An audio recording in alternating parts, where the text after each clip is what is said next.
Hi guys, I'm பிடி. இன்னைக்கு நம்ம பார்க்க போகிறது haunted house special episode number 11 and 12.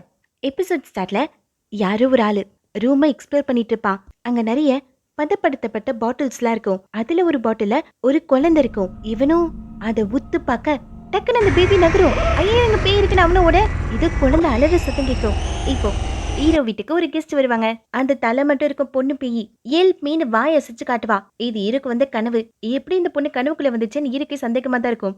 அடுத்த நாள் அந்த பொண்ணோட வீட்டுக்கு போய் பாப்பாரு. அங்க ஏசிக்குள்ள ஒரு கவர் இருக்கும். அதுக்குள்ள ஒரு சின்ன பை இருக்கும். அந்த சின்ன பையில தான் கோல்டு ஜுவல்ஸ்லாம் இருக்கும். அந்த கவருக்கு மேல நேமும் ஃபோன் நம்பரும் இருக்கும். ஹீரோ கால் பண்ணி பார்த்தா இறந்து போன அந்த பொண்ணோட தங்கச்சி. இவளோட ஹஸ்பண்டுக்கு ஆக்சிடென்ட் ஆயிடுச்சான். 2 வீக்கா கோமால இருக்காரா. ஹாஸ்பிட்டல் பில்ல கட்ட முடியாம ரொம்ப கஷ்டப்படுறா. இவளுக்கு ஹெல்ப் பண்ண சொல்லிதான் அந்த பேய் ஹீரோட கனவுக்குள்ள வந்திருக்கும். அக்கா தங்கச்சி 2 பேருமே ட்வின்ஸ். ஃபீவர் வந்ததுனால இறந்து போன பொண்ணுக்கு பேசுற திறனையும் கேட்கிற திறனையும் எழுந்துட்டா. இருந்தாலும் ரொம்ப அழகா இருப்பா. ஒரு லாட்டரி ஸ்டோர் வச்சு நல்லா தான் வாழ்ந்துட்டு இருந்தா. ஆனா அந்த பாய் ஃப்ரெண்டு தான் அவளோட வாழ்க்கையை அழிச்சிட்டான். அக்கா பத்தி இவ்வளவு ஃபீல் பண்ணி பேசிட்டு இருக்க. ஹீரோ பண்ண இந்த ஹெல்ப்புக்காக அவளோட ஃப்ரெண்ட்ஸ் யாராவது வீடு வைக்கணும்னா ரெக்கமெண்ட் பண்றேன்னு சொல்வா. ஹீரோவும் ரொம்ப ஹாப்பியா இருப்பாரு. நைட்டு அந்த பேய் தலை ஹீரோவை பக்கத்துக்காக வரும். ஒரு நம்பர் சொல்லும் 818263. ஏதோ 6 நம்பர் சொல்லும். என்னன்னு ஹீரோக்கும் ஹீரோட ஃப்ரெண்டுக்கும் புரியல. அப்புறம் தான் கெஸ் பண்ணுவாங்க லாட்ரி டிக்கெட் நம்பர்னு. இன்னொரு பக்கம் ஹீரோனோட அப்பாவோட 2வது ஒய்ஃப் அவங்களுக்கு கிட்னி ஃபெயிலியர் ஆயிடுச்சு. கொஞ்சம் இப்போ ப்ராப்ளம் சீரியஸாக தான் இருக்கு. அவங்களுக்கு சர்ஜரி பண்றதுக்கு ஒரு டாக்டரை ஹீரோன் தான் ரெக்கமெண்ட் பண்ணியிருப்பாங்க. ஹீரோனும் ஹாஸ்பிட்டலுக்கு போய் வேலைக்கு வந்தா ஹீரோவும் வேலைக்கு வருவாரு. ஆனா ஹீரோக்கு ரொம்ப எம்பாரசிங்கா இருக்கும். ஏன்னா நேத்து தானே ஹீரோ ப்ரப்போஸ் பண்ணாரு. அதனால ஹீரோன் கிட்ட ஃபர்ஸ்ட் டைரக்டா பேச மாட்டாரு. மெசேஜ் மூலமா பேசுவாரு. நேற்று நான் உங்களுக்கு ப்ரப்போஸ் பண்ணேன், நீங்கள் அக்செப்ட் பண்ணலனாலும் பரவாயில்ல, நீங்கள் எனக்கு நல்ல சூப்பர்வைசராக இருப்பீங்கன்னு ஹீரோ மெசேஜ் பண்ண ஹீரோனும் ரிப்ளை பண்ணுவாங்க. நானும் உனக்கு சூப்பர்வைசராக தான் இருக்கணும்னு ஆசைப்படுறேன்னு. அதாவது ஹீரோக்கு சீனியராக இருக்கிறதுக்கு மட்டும்தான் ஆசைப்படுறாங்க. அப்போ இவங்களுக்கு ஒரு கேஸ் வரும். ஸ்கை என்டர்டைன்மெண்ட் கம்பெனிலேருந்து விர்ச்சுவல் ரியாலிட்டி யூஸ் பண்ணி ஒரு கேம் சென்டரை ஸ்டார்ட் பண்ண போகிறாங்களா. த்ரில்லிங்கான கேம்ஸ், ஹாண்டட் ஹவுஸ் அந்த மாதிரி. அதுக்கு அவங்களுக்கு கைவிடப்பட்ட ஹாஸ்பிட்டல், ஆஃபீஸ் இந்த மாதிரி தேவையா. இந்த கேஸை ஹீரோ நான் பார்த்துக்கிறேன்னு எடுத்துப்பாரு. நைட் ஃபுல்லா வேலை செஞ்சு ஒரு 3 பிளேஸை கண்டுபிடிப்பாரு. அதுல ஒண்ணு கைவிடப்பட்ட ஹாஸ்பிட்டல். அங்க போய் போட்டோ எடுத்துட்டு இருக்க உள்ள போனதுல இருந்து ஹீரோக்கு அச்சச்சுன்னு தும்மல் வந்துட்டே இருக்கும். இந்த ஹாஸ்பிட்டலை ஏதோ மெடிக்கல் டிஸ்பியூட்னால க்ளோஸ் பண்ணிருப்பாங்க. ஆனா அவங்களும் இப்ப விற்கிற ஐடியால தான் இருக்காங்க. இந்த கிளைண்டோட அண்ணன் பேர்ல தான் இந்த ஹாஸ்பிட்டல் இருக்கான். ஆனா இப்ப அந்த அண்ணனை மீட் பண்ண முடியாதான். கீ மட்டும் கொடுப்பா இடத்தை கிளீன் பண்றதுக்காக. நைட் ஹீரோ லாட்டரி டிக்கெட் நம்பரை செக் பண்ணி பார்த்தா அதுல ஹீரோக்கு $2000 விழுந்திருக்கும். அதுக்கே ஹீரோ ரொம்ப சந்தோஷமாயிடுவாரு. அடுத்த நாள் அந்த சந்தோஷத்தோடயே தன் அம்மாவை பத்தி இந்த விஷயத்த சொல்ல அம்மாவுக்கு ஒரு ஆச்சரியமா இருக்கும். ஏன்னா ஹீரோவோட ஜாதகத்தை பொறுத்த வரைக்கும் ஹீரோக்கும் காசுக்கும் ரொம்ப தூரமா. எப்படிடா லக்குல உனக்கு இவ்வளவு காசு கிடைச்சிருக்குன்னு அம்மாவும் ஆச்சரியமா பார்க்க ஹீரோ விஷயத்த சொல்வாரு.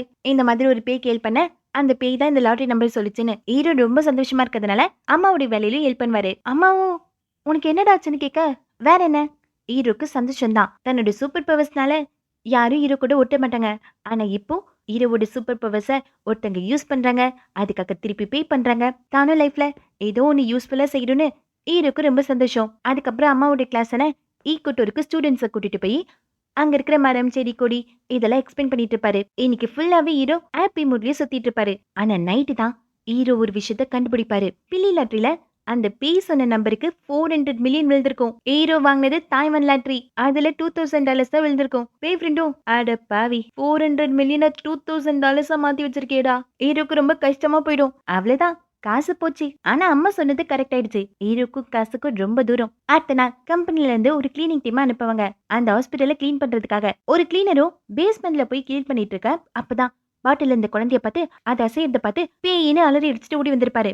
இந்த விஷயத்த ஹீரோன் கிட்ட சொல்ல ஹீரோனும் ஹீரோ கிட்ட கேட்பாங்க. ஆனா ஹீரோக்கு அன்னைக்கு எந்த ஒரு ஸ்மெல்லும் வந்திருக்காது. ஒருவேளை இந்த லேண்ட்லார்ட் டைட்டி மாதிரி அங்கேயும் ஏதாவது டேட் இருக்கான்னு மியா சொல்ல இருக்கிறதுக்கு வாய்ப்பு இருக்கு. அதனால அந்த டேட்டுக்கான சடங்கு பண்ணலான்னு முடிவெடுப்பாங்க.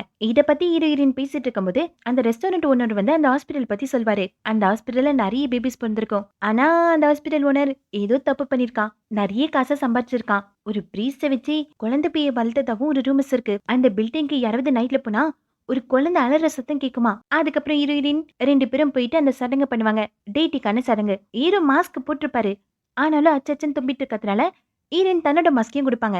இப்ப ஹீரோ 2 மாஸ்க் போட்டு பேஸ்மெண்ட் குள்ள போவாரு. ஹீரோ மாஸ்க் போட்டா எப்படி மோப்பம் பிடிப்பாரு. 2 பேரும் பேஸ்மெண்ட் குள்ள போவாங்க. அந்த கிளீனர் பார்த்த அந்த பாட்டிலையும் பாப்பாங்க. ஹீரோக்கு இது சத்தம் கேட்டு ஹீரோ நான் பாக்குறேன்னு வெளியே போக ஹீரோனும் அந்த குழந்தைய உத்து பார்க்க கதவை தானாவே முடிக்கும். மேல பார்த்தா குழந்தை போய் தவழ்ந்துட்டு இருக்கும். நிறைய கிரீப்பியான சவுண்ட் எல்லாம் கேட்கும். ஹீரோ நல்லது சத்தம் கேட்டு ஹீரோ வந்து பார்க்க ஆனா ஹீரோ கண்ணுக்கு எதுவும் தெரியல. ஹீரோயின் தான் ரொம்ப பயந்து போய் மயங்கிடுவாங்க. ஹீரோவும் தூக்கிட்டு வெளியே வருவாரு. இப்ப 3 மணி நேரம் கழிச்சுதான் ஹீரோனுக்கு மயக்கமே தெரியும். இது லேண்ட்லார்ட் டீட்டெயில்லாம் இல்ல, என்னன்னு மாஸ்டரே வந்து பார்க்க சொல்லலான்னு முடிவெடுப்பாங்க. இப்ப ஹீரோக்கு பயங்கரமா கை வலிக்கும். 3 மணி நேரமா ஹீரோனை தாங்கிட்டு இருந்தார்ல, அதனால ஹீரோனும் நான் மசாஜ் பண்ணி விடுவான்னு கேட்க ஆனா ஹீரோ வேணான்னு சொல்லிட்டுவாரு. அடுத்த நாள் மாஸ்டர் வந்து அந்த ஹாஸ்பிட்டல்ல பாப்பாரு. அந்த ஹாஸ்பிட்டலுக்கு பக்கத்துல ஒரு பெரிய பாண்ட் இருக்கும். அங்க இருக்கிற தண்ணி தான் இந்த ஹாஸ்பிட்டலுக்குள்ளேயும் வருது. அதனால பேஸ்மெண்ட் எப்பவுமே ஈரப்பதத்தோட தான் இருக்குமா. மாஸ்டர் நல்லாதான் பாத்துட்டு இருப்பாரு. ஆனா ஒரு ரேக்க நகர்த்த பார்க்க கால் வலிக்கு தலையில அடிபட்டுரும். ஆனா ஒண்ணும் பிரச்சனை இல்ல, தலையில அடிபட்டதுனாலதான் மாஸ்டர் மயங்கிட்டாரு. நானே போய் பாத்துட்டு வரேன்னு தனியாவே அந்த ஹாஸ்பிட்டலோட பேஸ்மெண்ட்ல போய் பார்க்க அந்த ரேக்குக்கு பின்னாடி ஒரு முகம் இருக்கும். அதை ஹீரோ போட்டோ எடுத்துட்டு வந்துருவாரு. இப்போ மாஸ்டர் கண் முழிச்ச பிறகு மாஸ்டர் கிட்ட இந்த போட்டோவை காட்டினா இந்த முகம் பிரச்சனை இல்லையா, இந்த முகத்தை உருவாக்குன பூஞ்சை தான் பிரச்சனையா. பக்கத்துல தண்ணி இருக்கிறதுனால இந்த பூஞ்செல்லாம் பில்டிங்ல வளர்ந்துருக்கு. இது கொஞ்சம் டாக்ஸிக் தான். இது ஒரு விதமான ஸ்மெல்ல உருவாக்குது. அது யார் யாரெல்லாம் சுவாசிக்கிறாங்களோ அவங்களுக்கு ஹாலுசினேஷன் வருது. மாஸ்டரும் சரி ஹீரோவும் சரி 2 பேரும் அந்த பேஸ்மெண்ட்ல போகும்போது மாஸ்க் போட்டிருப்பாங்க. அதனால இவங்களுக்கு ஹாலுசினேஷன் வந்திருக்காது. மாஸ்டருக்கு நடந்தது ஆக்சிடென்ட் தான். ஹீரோயின் மாஸ்க் போட்டதுனால தான் ஹீரோனுக்கு ஹாலுசினேஷன் வந்திருக்கும். சயின்டிபிக்காவும் கிராஸ் செக் பண்ணி பார்ப்பாங்க. மாஸ்டர் சொன்னது தான் கரெக்ட். அதுக்கப்புறம் கிளீனிங் டீமை வச்சு அங்க கிளீன் பண்ணிடுவாங்க. இந்த ஹாஸ்பிட்டல்ல எந்த ப்ராப்ளமும் இல்ல. இப்ப ஹீரோ ஜாலியா காட்டுக்குள்ள நடந்துட்டு இருப்பாரு. அப்ப அங்க அந்த சிவப்பு டோரை பாப்பாரு. மறுபடியும் கனவு கண்டுமா, சரி இன்னைக்கு அந்த கதவுக்குள்ள போறேன்னு ஹீரோவும் கதவு திறந்துட்டு உள்ள போக ஹீரோனோட அப்பா வீட்டுக்கு வந்துருவாரு. சுத்தி சுத்தி பார்த்துட்டு இருக்கும்போது அங்க ஒரு பெயிண்டிங் இருக்கும். அந்த பெயிண்டிங்ல ஒரு முகம் ஃபார்ம் ஆகும். அது ஹீரோவை டச் பண்ண இப்ப ஹீரோ ஒரு மரத்தை கட்டி பிடிச்சிட்டு இருப்பாரு. நிறைய கை வந்து ஹீரோவை பிடிக்கும். வயிற்றுல ஹீரோவை தட்டி விட்டு கீழவில ஹீரோ மரத்தை கட்டி பிடிச்சிட்டு தூங்கிருப்பாரு. அதனாலதான் ஹீரோ கனவுக்கு போயிருப்பாரு. மரத்தை ஃபீல் பண்றதுக்காக கட்டி பிடிக்கிறது ஒரு செஷன். அது அம்மா தான் எல்லாருக்கும் சொல்லி கொடுப்பாங்க. அந்த மாதிரி தான் ஹீரோ வந்து கட்டி பிடிச்சி தூங்கிருப்பாரு. இப்ப பிரச்சனை என்னன்னா ஹீரோவோட கை ஃபுல்லா நிறைய காயமா இருக்கும். அந்த பேய்ங்க ஏற்படுத்தினதுதான். மாஸ்டர் என்ன சொல்வார்னா மந்திர வார்த்தையை போட்டு ஒரு பேயை அடிச்சு வச்சிருக்காங்களாம். அந்த பேய் தான் ஹீரோ மூலமா இந்த உலகத்துக்கு வரதுக்கு ட்ரை பண்ணிட்டு இருக்கான். அதோட கோல் ரீச் ஆகுற வரைக்கும் அது ஹீரோவை விடாதான். மாஸ்டர் ஹீரோனோட வீட்டை போய் பார்க்கணும்னு சொல்வாரு. அடுத்த நாள் ஹீரோயின் கிட்ட இந்த விஷயத்த பத்தி சொல்வாரு. இந்த மாதிரி பெயிண்டிங்ல இருந்து ஒரு கை வந்து தன்னை அட்டாக் பண்ணுது. இதை அப்படியே விட்டா ஏதாவது தப்பு நடந்துரும்னு ஹீரோ சொல்ல ஹீரோயின் ஃபர்ஸ்ட் நம்ம அப்பா வீட்டுக்கு போலன்னு ஹீரோவை கூட்டிட்டு போவாங்க. அங்க பார்த்தா செக்யூரிட்டிக்கு ஆளுங்க நிப்பாங்க. டாலி வீட்டுக்கு எதுக்கு 2 செக்யூரிட்டி? ஹீரோயின் கிட்ட இருந்து ஏதோ ஒரு இன்வெஸ்ட்மெண்ட் கம்பெனி தான் வாங்கியிருக்கோம். அப்போ அங்க ஒரு பொண்ணு வருவா. ஹீரோயின் வீட்டுல ஒருத்தன் செத்து போனானே அவனோட தங்கச்சி தான் இந்த பொண்ணு. இந்த பொண்ணு அவங்க அண்ணனோட டெத் அனிவர்சரிக்கெல்லாம் வந்து இங்க ப்ரே பண்றது வழக்கம். நீங்க யார்கிட்ட தான் இந்த வீடை விட்டீங்கன்னு கேட்க அதான் ஹீரோனுக்கே தெரியாதே. அதுக்கப்புறம் 2 பேரும் பேசுவாங்க. இந்த பொண்ணோட அண்ணன் ட்ரக் எடுத்ததெல்லாம் உண்மைதான். ஆனா கரெக்டான ட்ரீட்மெண்ட் எடுத்து அந்த ட்ரக்ல இருந்து வெளியே வந்துட்டாரா. அவரும் அவங்க ஒய்ஃபும் சேர்ந்து ஒரு ரெஸ்டாரண்ட் ஆரம்பிக்கலாம், டம்ப்ளிங் விற்கலான்னு ஐடியால இருந்தாங்களா. திடீர்னு இறந்து போயிட்டாரா. தங்கச்சியும் போலீஸ் கிட்ட சொல்லியிருக்கா. ஆனா அண்ணனுக்கு ட்ரக் ரெக்கார்டு இருந்ததுனால போலீஸ் சூசைட்னு கேஸை க்ளோஸ் பண்ணிட்டாங்களாம்.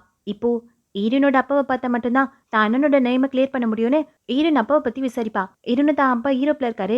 இந்த விஷயத்த தான் அப்பா கிட்ட சொல்றதா சொல்லுவாங்க. அதுக்கப்புறம் 2 பேரும் ஃபோன் நம்பர் எக்ஸ்சேஞ்ச் பண்ணிப்பாங்க. ஹீரோவை அப்ரோச் பண்ற பேய் மேபி இறந்து போன சோய் பேயா கூட இருக்கலாம். அப்ப ஹீரோனுக்கு ஒரு மெசேஜ் வரும். இந்த மேனேஜர் கிட்ட இருந்து தான் நீ என்னை இக்னோர் பண்றேன்னு தெரியுது.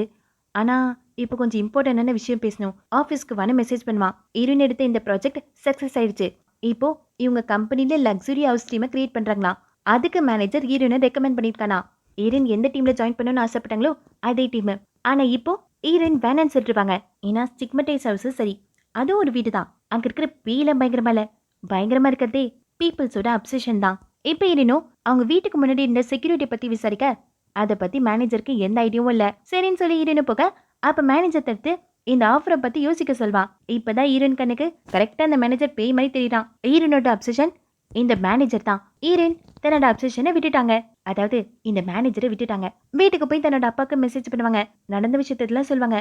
எங்க ஹீரோ நைட்டு தூங்கும்போது அந்த பெயிண்டிங்ல இருந்து வந்த பேய் ஹீரோவோட முகத்தை பிடிக்கும். Hero just miss. காலையில ஹீரோயின் எந்திரிச்சு பார்க்கும்போது அப்பா கிட்ட இருந்து ரிப்ளை வந்திருக்கும். அப்பாவோட ஹீரோ ட்ரிப் முடிஞ்சிருச்சான். 2 வாரத்துல திரும்பி வர போறாரா. கூடவே சேர்ந்து கசனோட மெசேஜா வந்திருக்கும். போய் பார்த்தா யாங்கோட அம்மா நிலைமை ரொம்ப மோசமா இருக்கு. அவங்க அம்மாக்கு இப்ப டியூமர் வந்திருக்கான். சர்ஜரிக்கு அப்புறம் தான் கண்டுபிடிச்சிருக்காங்க அவங்க அம்மாவோட வயிற்றுல ஒரு டியூமர் இருக்குன்னு. ஆனா அவங்க அம்மா என்ன சொல்லியிருப்பாங்கன்னா அவங்க இந்த நாளுக்கு தான் எதிர்பார்த்துட்டு இருந்ததா சொல்லியிருப்பாங்க. அப்படியே இந்த சீன் கட்டாக இங்க ஹீரோட நிலைமையும் ரொம்ப மோசமாயிட்டே போயிருக்கு. அதனால ஹீரோட 3வது கண்ணை க்ளோஸ் பண்ணிடலான்னு மாஸ்டரும் சொல்ல ஆனா ஹீரோ ஒத்துக்க மாட்டாரு. அம்மாவும் எவ்வளவோ சொல்லி புரிய வைக்கிறதுக்கு ட்ரை பண்ணுவாங்க. ஆனா ஹீரோ ஒத்துக்கவே மாட்டாரு. அதனால மாஸ்டர் ஒரு மந்திர வார்த்தையை கொடுப்பாரு.